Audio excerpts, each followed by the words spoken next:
continuação da leitura das cartas de Joel Goldsmith aos seus alunos, a carta do mês de março de 1955. Leitura por César Guidini.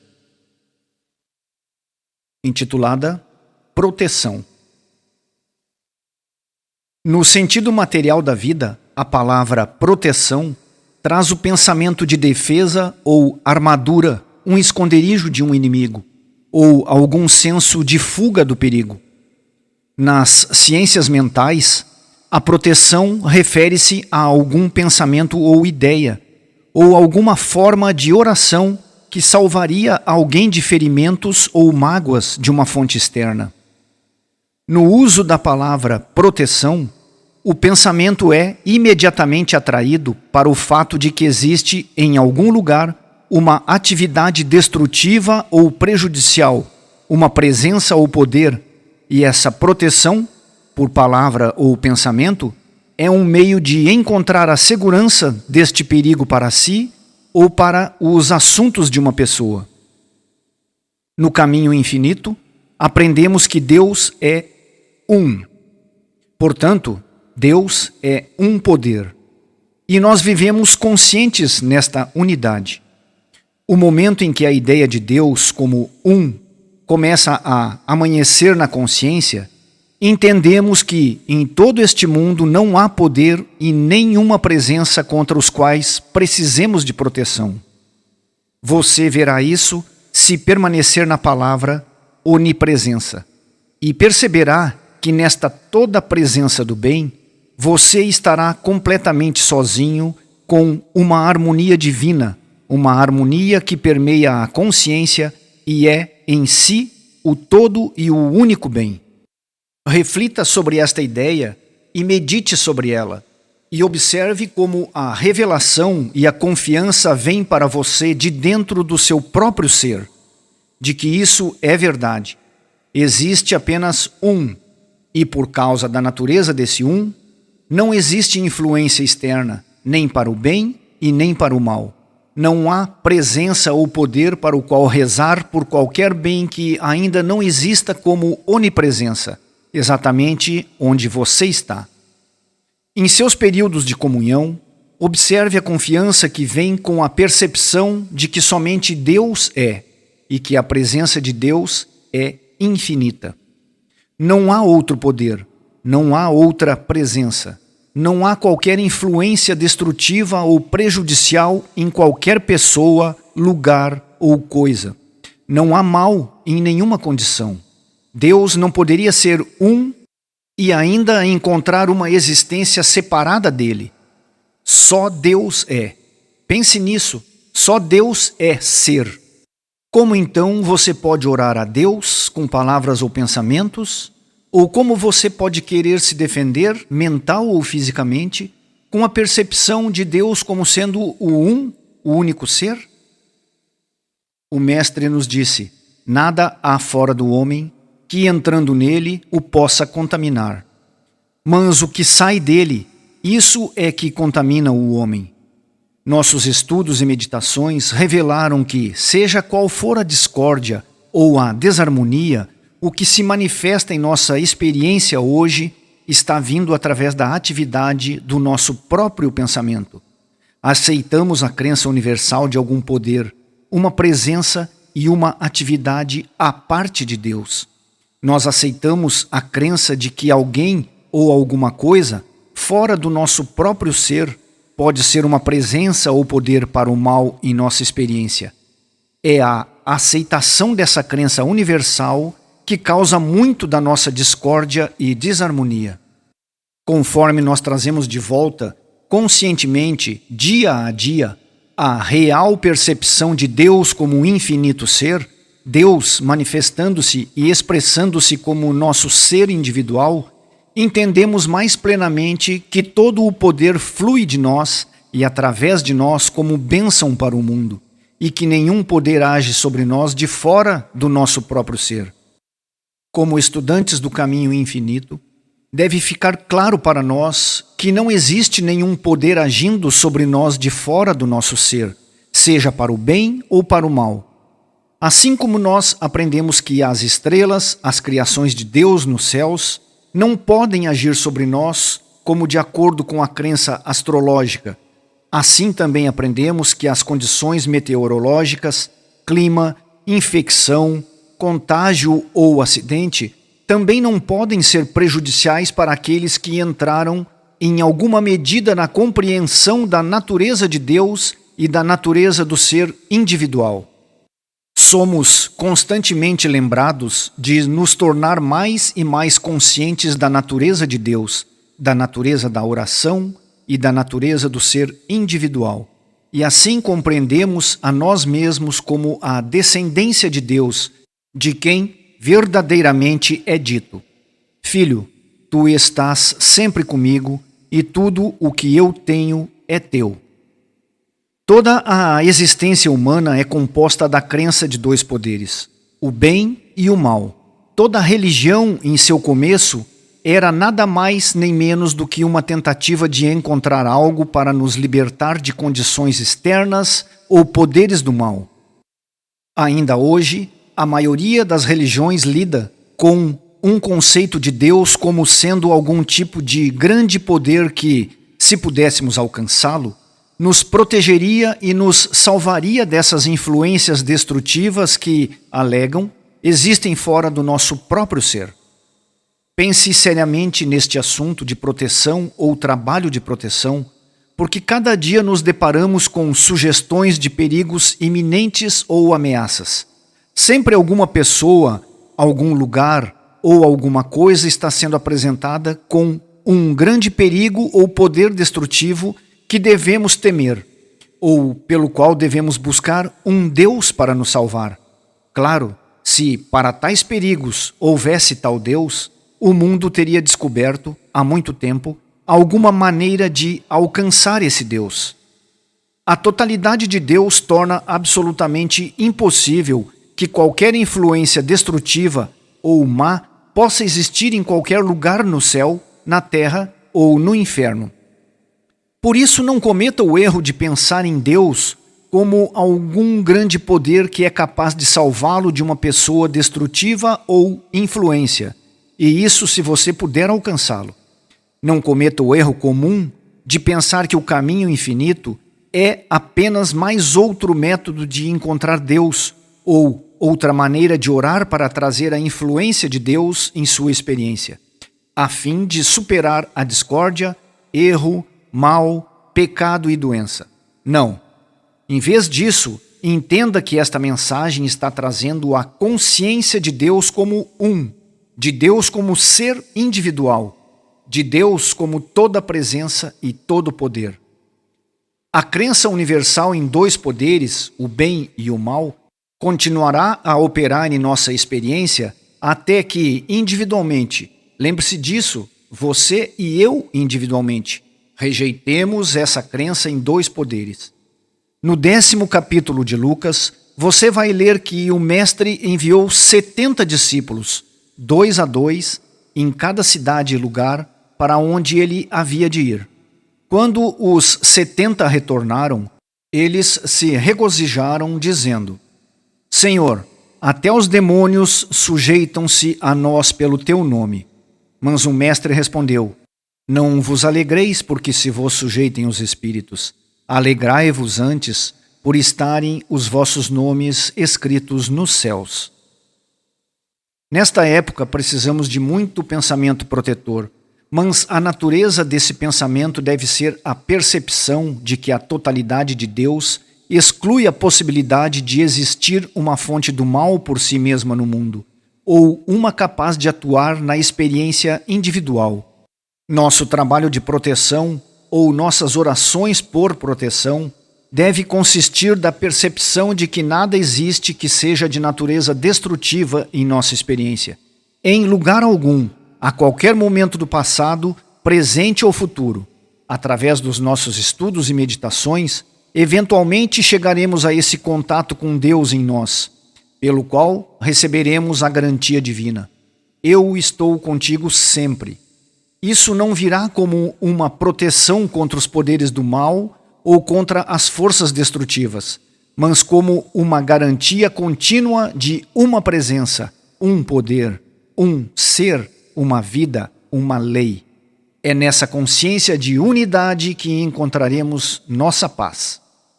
Seria maravilhoso se os estudantes levassem esse assunto de proteção para a meditação diária pelo próximo mês ou 2, sem dizer nada a ninguém.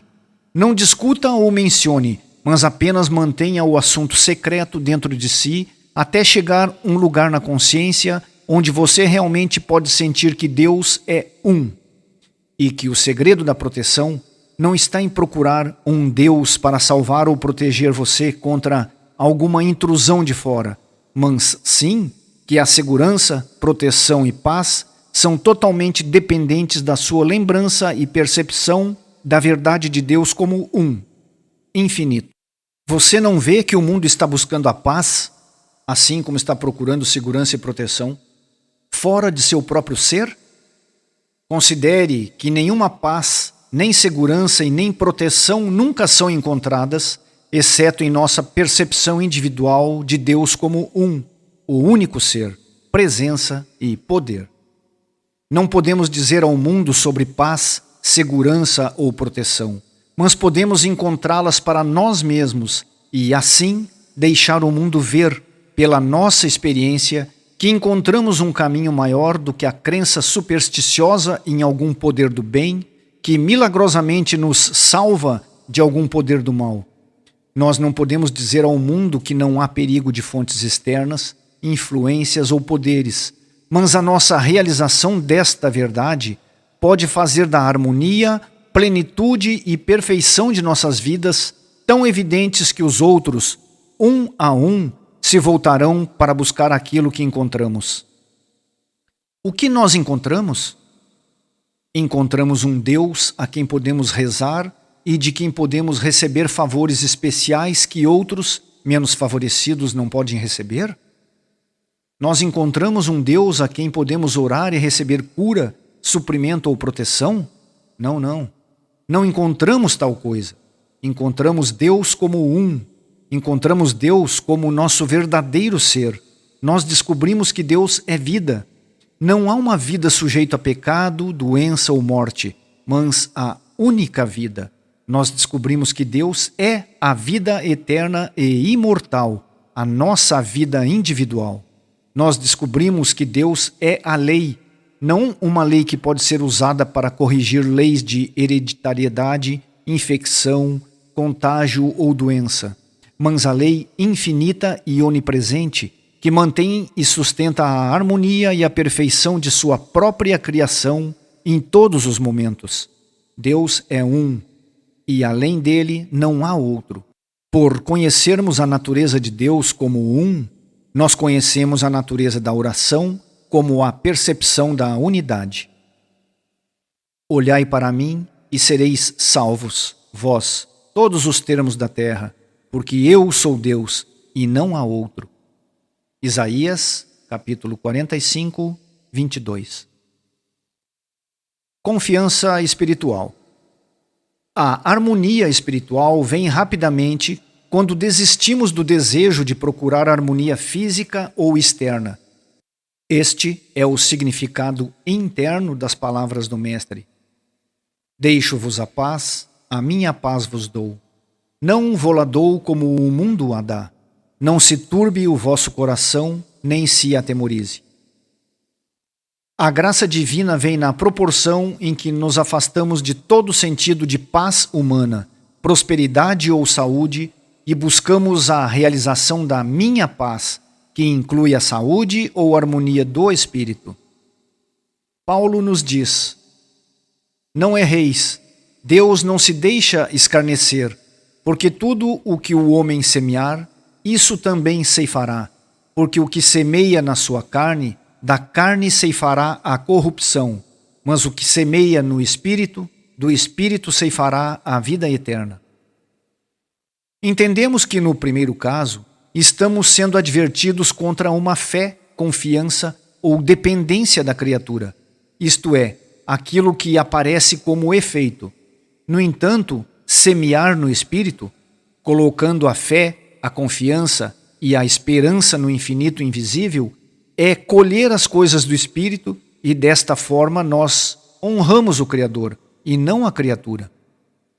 Isso foi o que o profeta Isaías quis dizer quando advertiu os hebreus contra a sua fé nas coisas humanas. Inclinam-se perante a obra das suas mãos, diante daquilo que fabricam os seus dedos. Um profundo princípio é revelado neste aviso.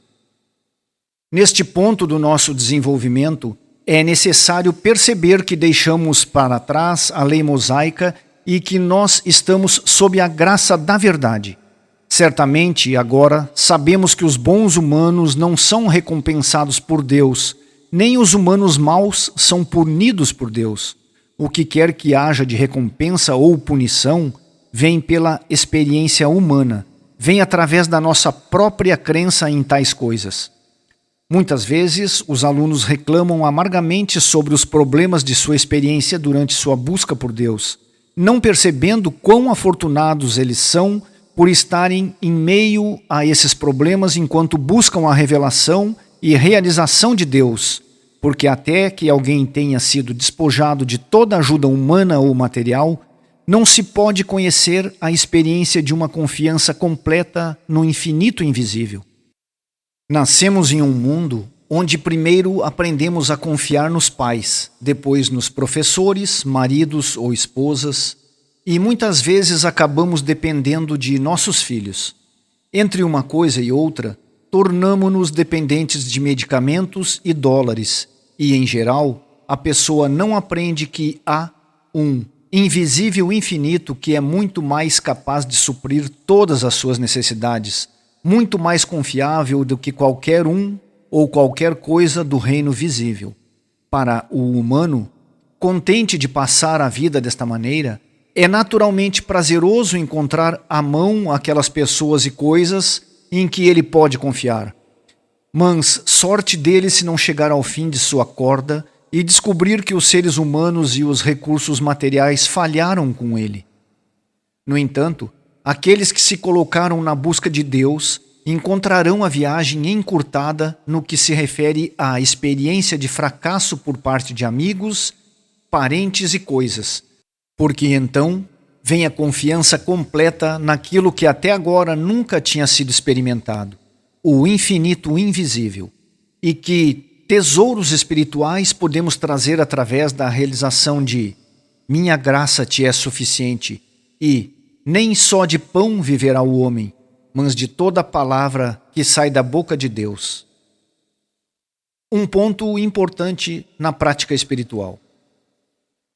A prática espiritual, que abrange todas as fases do trabalho de cura, é muito mais do que declarar ou saber alguma verdade depois de uma discórdia ter sido trazida à sua atenção.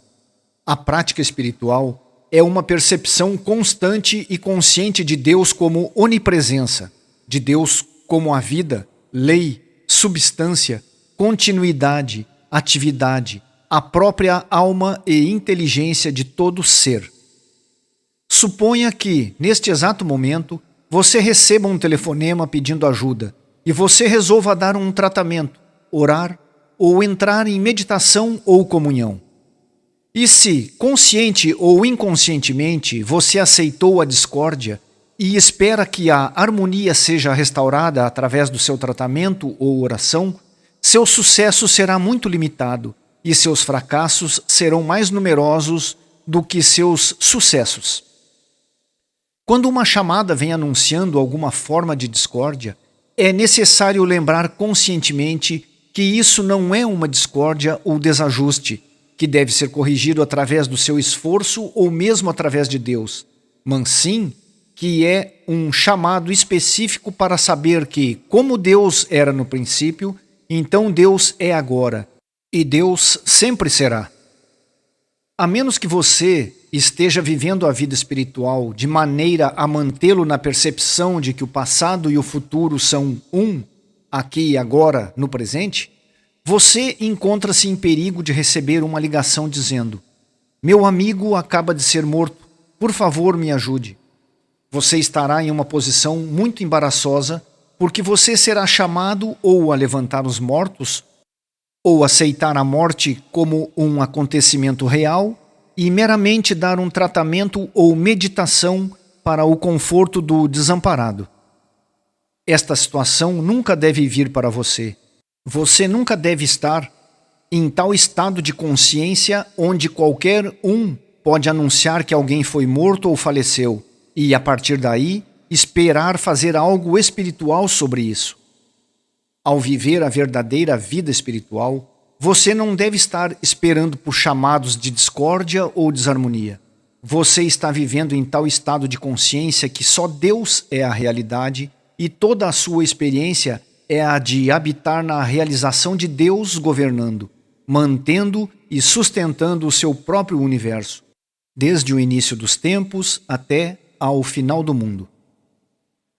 Antes que Abraão existisse, eu sou. Eis que eu estou convosco todos os dias até a consumação dos séculos. Isso traz o passado e o futuro para o presente. Se eu estou com você desde antes de Abraão, nada poderia ter ocorrido antes desse chamado, exceto o que era uma parte da demonstração do que sou, o amor, a presença e o poder de Deus todo inclusivos.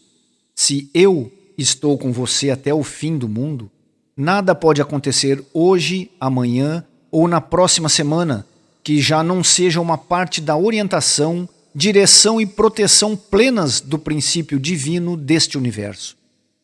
Na prática metafísica comum, você aceita consciente ou inconscientemente o fato de que existem pessoas no mundo que sofrem de discórdia e desarmonia e que, a qualquer momento, alguém pode telefonar ou vir pessoalmente pedindo ajuda. E se você não for muito cuidadoso, você será tentado a cuidar disso, a menos que você já esteja vivendo na consciência de Deus como onipresentes lei e ser, onipresente bem, onipresentes direção, orientação, inteligência, sabedoria, substância e realidade. Você automaticamente tentará promover ajustes, curas, harmonias e ressurreições através de meios espirituais, tudo baseado no fato de que um pecado, doença, acidente ou morte realmente já ocorreram. Mas o meio do caminho infinito não é uma prática que começa com um pedido de ajuda. O caminho infinito é um modo de vida em que, em todos os momentos, vivemos e nos movemos e temos nosso ser na realização de Deus como onipresença, e nessa consciência, sempre que uma aparência ou um chamado da discórdia nos alcança, somos capazes de sorrir no verdadeiro conhecimento de que a discórdia ou desarmonia jamais aconteceu. Portanto, não está precisando de ajuste. Aqui está um dos pontos mais importantes a serem alcançados no caminho espiritual. Uma vez me ensinaram que os praticantes deveriam consciente e especificamente afirmar essa verdade todos os dias, que todos os que precisassem de mim me encontrariam. Levou apenas 24 horas para perceber que isso era uma negação do Cristo. Como eu poderia dizer, aqueles que precisam de mim me encontrarão? E no momento seguinte, quando eles viessem a mim, eu diria, Deus governa você, Deus é a sua vida. Você é perfeito agora? Você não vê que cabe a nós sabermos antes que alguém venha a nós que a perfeição é o verdadeiro estado do ser deles e que a perfeição é o verdadeiro estado de seu ser aqui e agora? Você realmente acredita que nós temos alguma coisa a ver com estabelecer ou trazer harmonia? Não, não. Nosso lugar no caminho espiritual não é sermos reparadores de danos, nem ressuscitadores da vida, nem médicos, nem influências protetoras. Essa função é de Deus. E não só agora, mas desde o começo tem sido a função de Deus ser o princípio criativo deste universo e ser o princípio de manutenção e sustentação de todos os tempos. Se você entende a natureza de Deus, você entenderá que Deus é o princípio criador de toda a existência. Deus é a lei para toda a criação. Deus é a substância, a realidade e continuidade de toda a criação. Portanto, toda a criação está em Deus e vem de Deus, sujeita ao governo de Deus e ao cuidado de Deus. É sua função conhecer essa verdade. Você deve conhecer esta verdade. E esta verdade vai fazer você livre. Livre de aceitar as aparências e, em consequência, livre de tentar fazer algo sobre elas. Você vê em que a mensagem do caminho infinito e sua prática difere da maior parte dos ensinamentos metafísicos? Viver o caminho infinito significa viver em constante e consciente realização de Deus como ser infinito, onipresente e eterno. Isto significa viver sempre na consciência de que, antes de Abraão, eu sou o divino princípio, a influência protetora, mantenedora e sustentadora deste universo.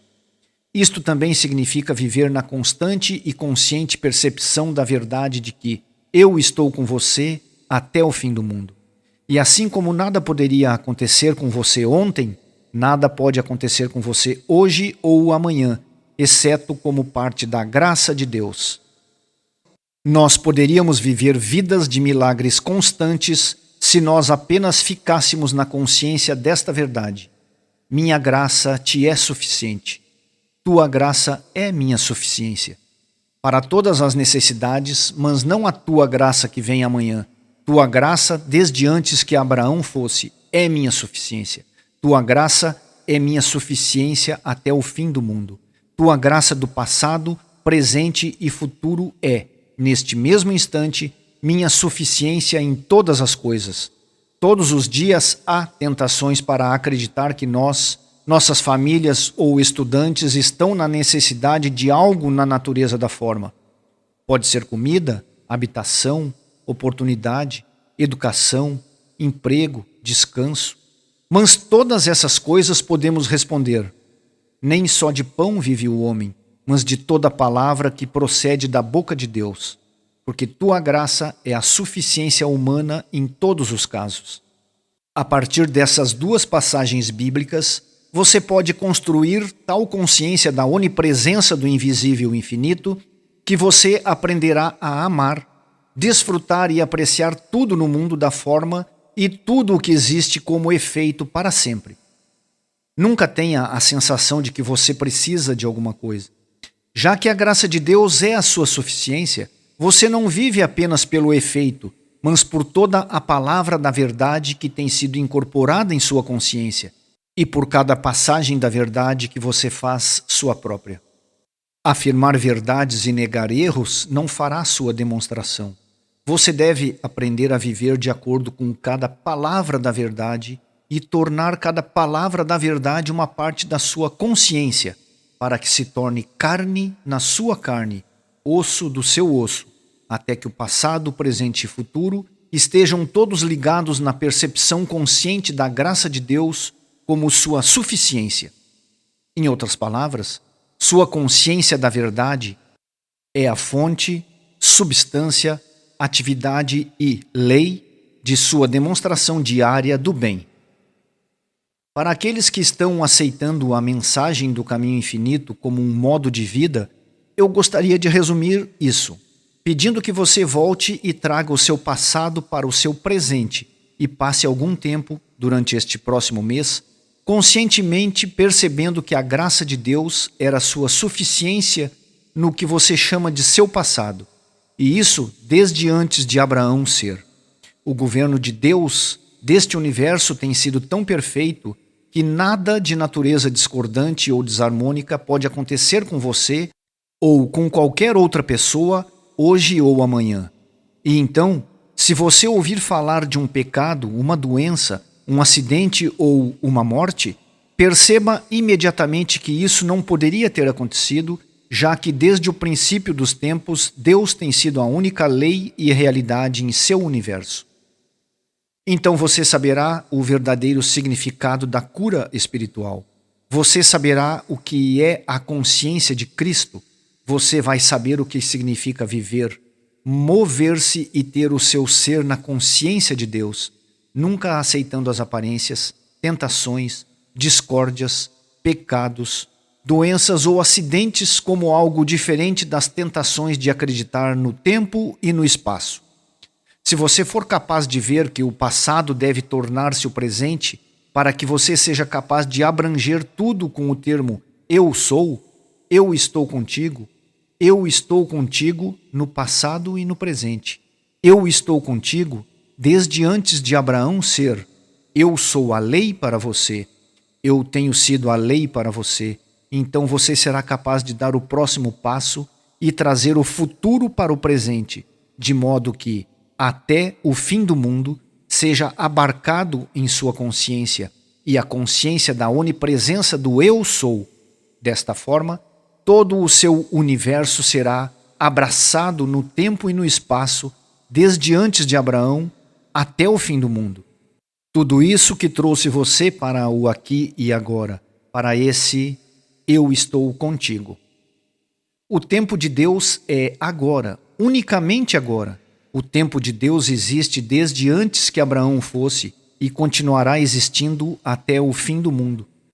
Porque eu estou contigo desde antes de Abraão ser até o fim dos tempos.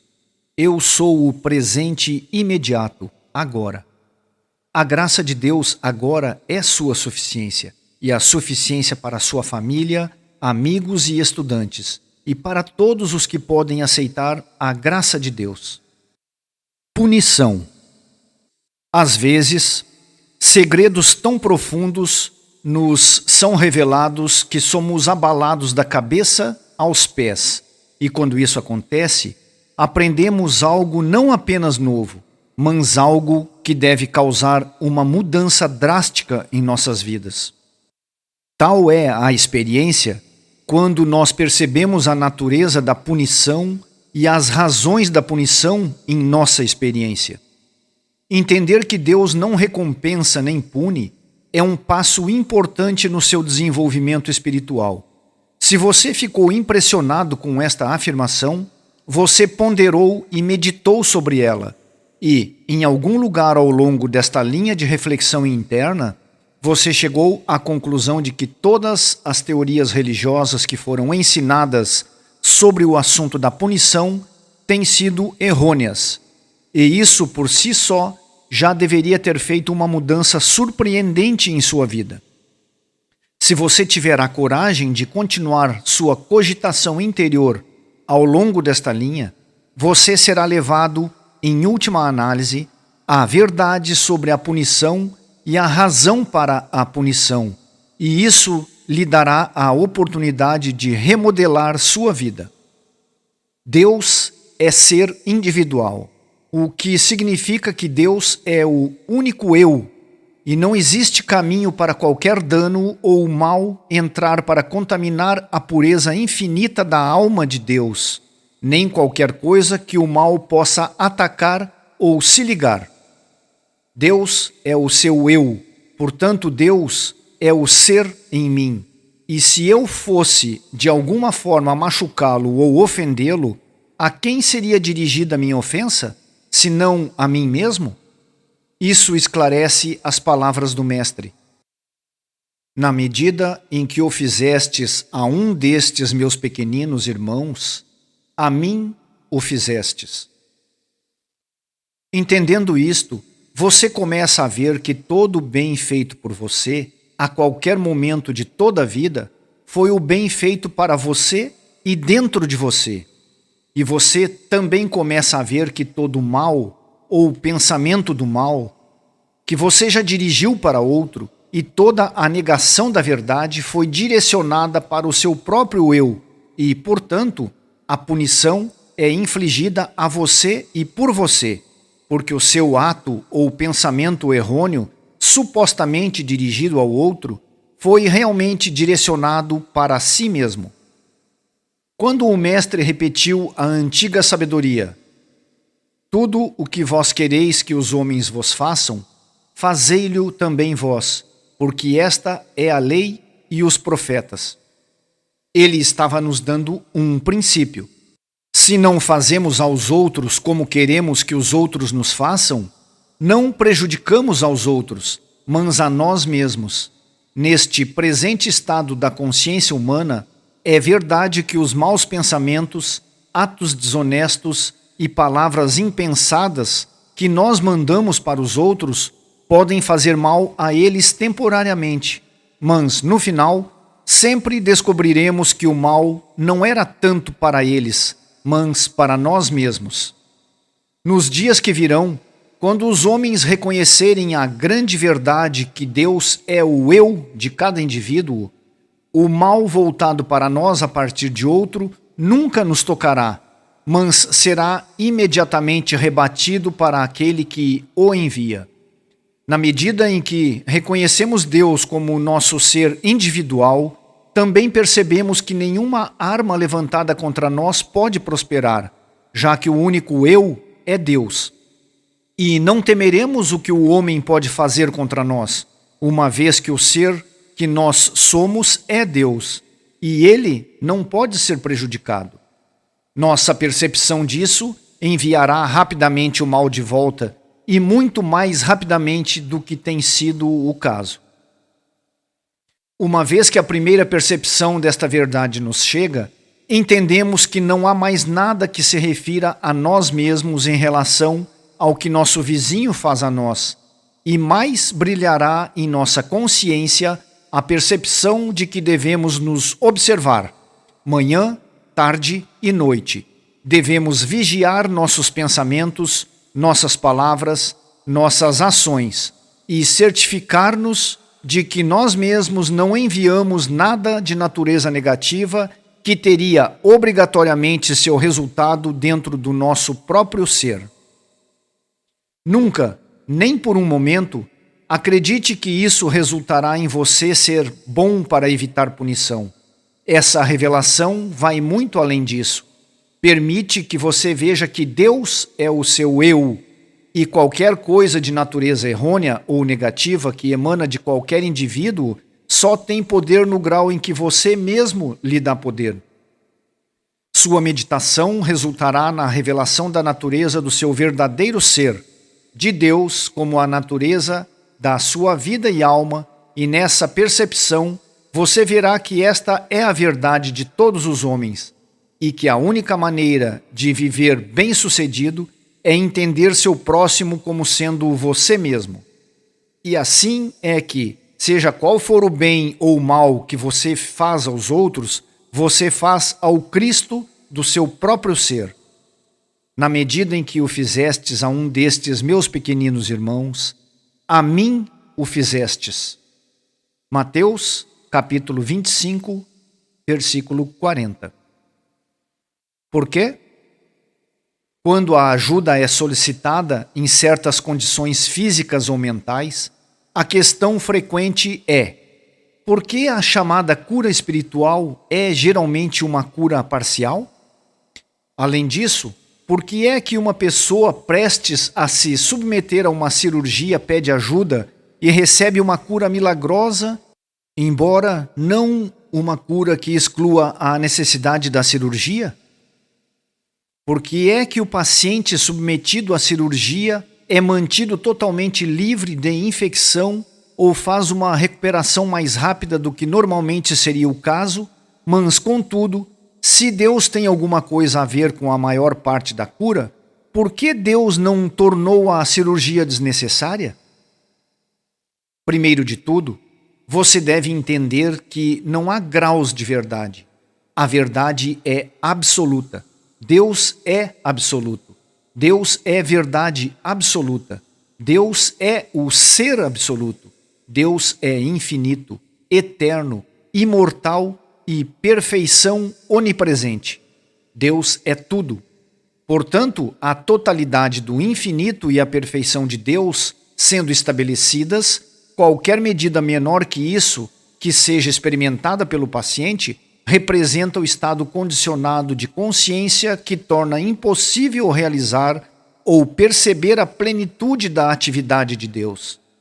Aqui você tem dois fatores: a consciência do praticante e a consciência do paciente. Vamos supor que a consciência do praticante é muito mais elevada e profunda do que a do paciente. Assim, o paciente chega ao praticante com um estado condicionado de consciência em que não é possível para ele abrir a sua consciência completamente à plenitude da atividade de Deus. Pode ser que haja tanto apego ao corpo e ao senso de saúde pessoal que o paciente não deixa acontecer por completo e, assim, receber o benefício total da plenitude infinita e da perfeição da atividade de Deus como consciência individual. Apesar de o praticante poder ser um instrumento para uma cura completa e perfeita, a consciência condicionada do paciente nem sempre permite que isso aconteça. Por outro lado, o praticante pode não estar à altura da experiência do milagre da cura completa. Para estar no mais alto estado de consciência, o praticante precisa alcançar essa elevação da consciência espiritual em que nenhum esforço é feito para entrar em contato com Deus, com o propósito de curar. Ele permanece na consciência de Deus como indivíduo. Portanto, na percepção de que o indivíduo já pertence ao ponto de vista da imortalidade e eternidade, esse estado do ser ao qual nada pode ser adicionado.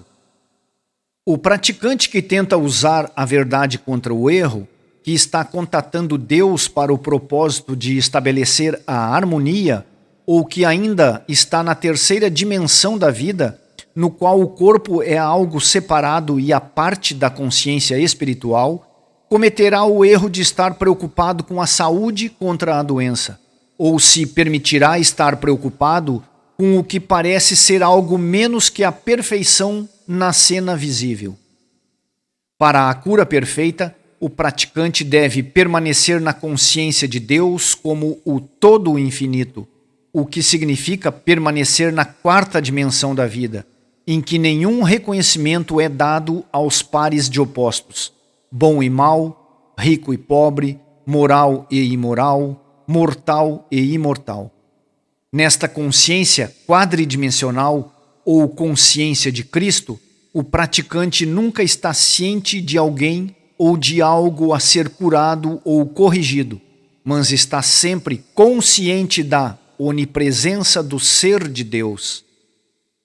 Quando o praticante é capaz de permanecer na consciência de Cristo, sempre naquela mente em que também estava em Cristo Jesus, então a plenitude do ser de Deus flui livremente, independente de se tratar de uma doença aguda ou crônica, ou se a doença está no ponto de cirurgia, o praticante pode trazer para a realização consciente a demonstração da cura completa ou o desdobramento da harmonia divina. Mas quando a consciência do praticante é de todo condicionada, então a cura só pode vir em proporção ao grau de condicionamento da consciência do praticante. A fim de completar a experiência de cura instantânea ou completa, o paciente também deve chegar a esse trabalho sem o pensamento condicionado de acreditar que o poder de Deus pode trazer alguém à doença, mesmo que não seja capaz de realizar todo o desdobramento de harmonia sem o auxílio da cirurgia. Pelo menos, o paciente deve ser capaz de relaxar sem pensamento ou opinião preconcebida sobre o que acontecerá e deixar que a consciência divina do praticante se estabeleça. Você pode ver prontamente que a responsabilidade principal cabe ao praticante. Quando o praticante se eleva verdadeiramente acima dos pares de opostos a esse estado de consciência em que todos o sentido de saúde e de doença está ausente, e quando qualquer fase da cena humana não traz uma reação que se tenha por trás o desejo de curar, corrigir, salvar, renovar ou regenerar, então, nesse estado de consciência espiritualmente iluminada, o praticante chegará a resultados melhores.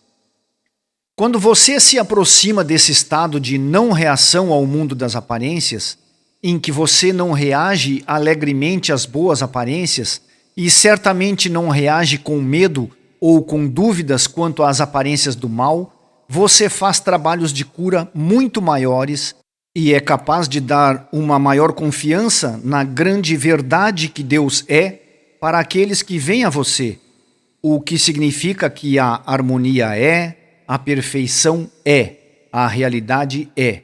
E apesar de todas as aparências contrárias, só o bem é.